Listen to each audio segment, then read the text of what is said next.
Hi everyone, this will be an updated tutorial showing how to create classroom materials with a software called LibreOffice.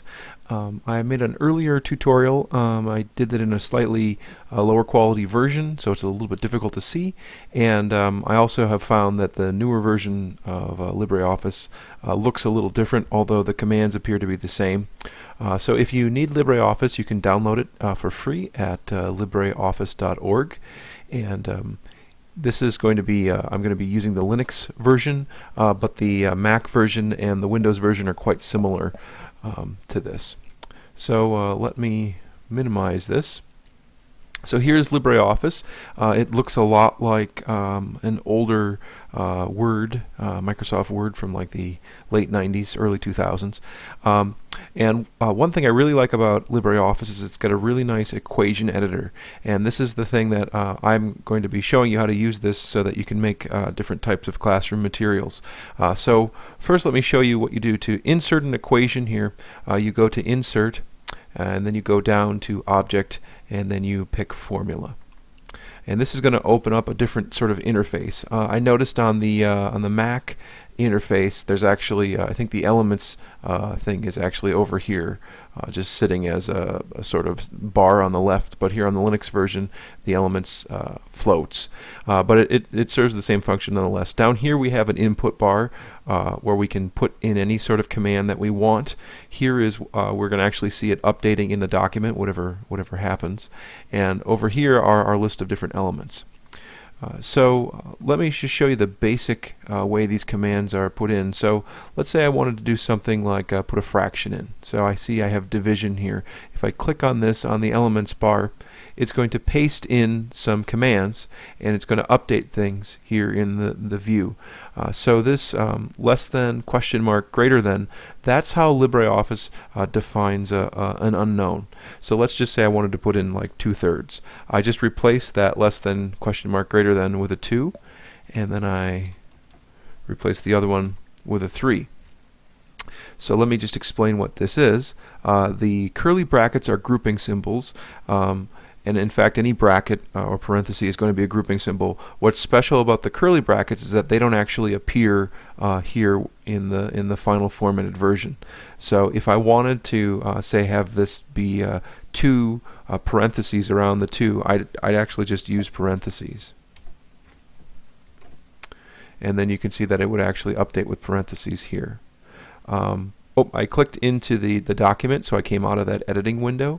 But if I just double click on it again, it'll open up the editing window again. And notice that the word over is being used here. So I can input this fraction by typing like 2/3. And actually, I don't believe I don't actually need the grouping symbols for this one. However, if I wanted this to be like 2/3 minus x or something, 3 minus x, I'd need to put the 3 minus x into parentheses. Otherwise, it's not going to group it. Here, I'll make it a lowercase x. Notice that it's automatically italicizing the x. If I were to write this as 2/3 minus x like that, you can see that it's just interpreting the 3 as the only thing in the denominator. So this is what the grouping symbols are used for. Alright, if I click back into the document, one thing that LibreOffice automatically does is it puts a little space around this. So if I were to put 1, there's some padding around this, and I can get rid of that by right-clicking and going to Object, and then going over to my wrap options here and just setting that to 0. So typically when I do this, I go into 1, I make it whatever I want, and then I come in here and set the wrap to 0. And now I can just put a space in or whatever, and I'm going to copy this and make another one from it.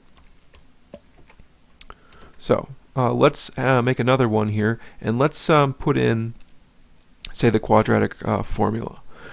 So for the quadratic formula, I'm going to have x equals, and then I'm going to need a fraction again.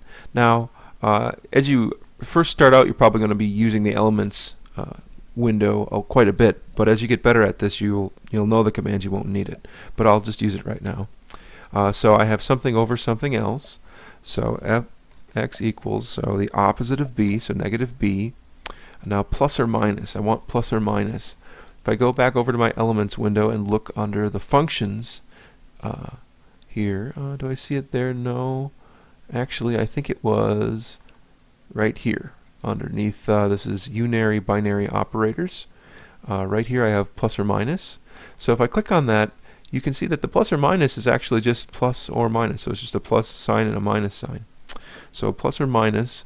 Now I want a square root, so I'll go over to functions and look for the square root, which is right here. And you can see that the command for that is sqrt, square root. So b squared, so b squared, so b caret 2 minus 4ac. One thing, note here that the A and the C are not italicized. That's because I need to give it some space around those, so it will italicize them as variables, otherwise it won't italicize them. So I have b squared plus or minus square root of, negative b plus or minus square root of b squared minus 4ac, and then I'm going to put that over 2a, so I'm just going to go over here and do 2a. And then if I click back out, there I have the quadratic formula. Alright, some other things you can do with this. So let me go in here. If I wanted to create a new line, so let's say that I was showing something, like I was going through steps in some sort of algebra problem. So maybe x minus 3 equals 4, or maybe 2x minus 3 equals 4. So I'm solving this problem and I want to show it. You can use just new line. The word new line will create a new line, and now I can continue with what I had. So 2x equals 7, and then new line, x equals 7 over 2. So you can see that you get pretty quick with this. One thing I did not mention, if for some reason you close the elements tab, you can go here and there's the option underneath view to hide or show it. So that's the new line function. If you wanted to just put some regular text in, so for instance, if I wanted to have a problem where I said let x equal this and then do something to it, you can put that text in quotes and it will show up here without any sort of italics or anything. It'll just be standard. So say let x equal 2.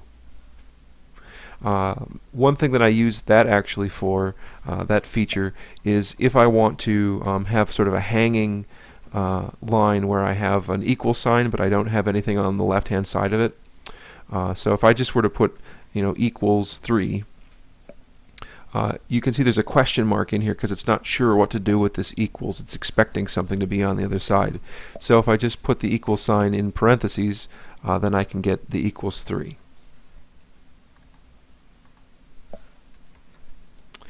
Alright, so a few more things with this, inputting things in.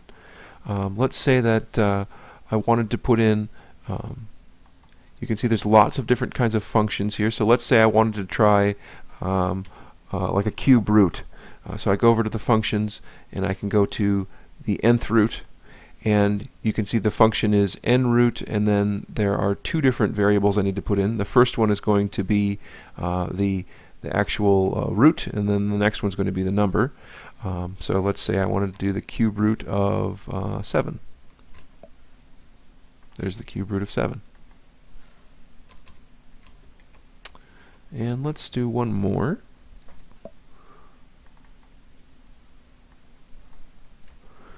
So I'll go over to my functions tab. You can see I have the exponential function, the natural log function. So let's say I wanted cosine. So I just type in cosine. So cos of whatever I want. So maybe x minus 2. Maybe equals equals a half. All right, a few more things. One is that you can, if I go in, let me just change this around. If I go in here, you can see all these different functions here. I can also do, let's say I want to do a sum of something. So you can click sum, and then you can see it's just sum and then whatever you want. So maybe it's the sum of x squared. If you want to do the sum with upper and lower limits, you're going to say from something to something else. So actually I need the sum here, so sum from 1 to 3 of x squared. Now one thing I've noticed in LibreOffice is that sometimes it does not scale a summation sign as let's say you had this, as like a fraction or some large expression here. It doesn't always scale the summation sign correctly, so that's one thing I have noticed. One other thing I did not mention: if you want to just put in Greek letters, then all you need to do is write the name of the Greek letter and put a percent sign in front of it. So if I wanted a pi, I'd put %pi. If I wanted a capital Pi, I'd just capitalize pi. So this is how you can very quickly write in, like cosine of theta. I get cosine of theta equals 1/2. Alright, so those are just some very basic features of LibreOffice, and I'm going to be going through matrices and a few more advanced features in the next video.